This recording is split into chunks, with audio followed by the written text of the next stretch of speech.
ഇതെന്തൊരു ട്രെയിനിന്റെ ശബ്ദം? നീ മിമിക്രി ചെയ്തതാ? കൊള്ളാം മക്കളെ, നന്നായിട്ടുണ്ട്. ശബ്ദത്തിയുടെ അതേ ശബ്ദം. എന്റെ മിമിക്രി അല്ല, നിങ്ങളെ മിമിക്രി. നിങ്ങളെ രാത്രിയിലുള്ള കൂർക്കം വലിയാണിത്. മഞ്ചിന് കിടന്ന് ഉറങ്ങാൻ പറ്റില്ല. ഞാൻ കൂർക്കൊന്നും വലിക്കൂല. പിന്നെ ഇത് ആര് ശബ്ദം? അത് കമ്പ്യൂട്ടറിലെ AI. എന്റെ പൊന്നു മക്കളെ, എവള് സമ്മതിച്ച് തരൂല. രാത്രിയാകുമ്പോ ഇവളെ കൂർക്കം വലി സഹിക്കാൻ പറ്റാത്തോണാണ് നിന്റെ അടുത്ത് ഞാൻ കിടക്കണത്.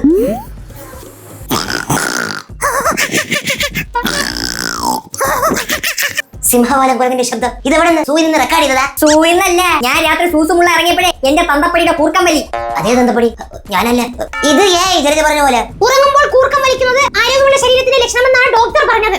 ഏത് ഡോക്ടർ? ഡോക്ടർ ജലജാമ്മ. ഇതിനൊരു തീരുമാനം വേണം. തീരുമാനമായി.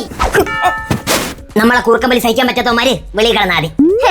ജലജെ, രാത്രി കൂർക്കം വലി DJക്കുള്ള പ്രാക്ടീസ് ചെയ്യണ്ടേ? ചെയ്യണം. കമോൺ.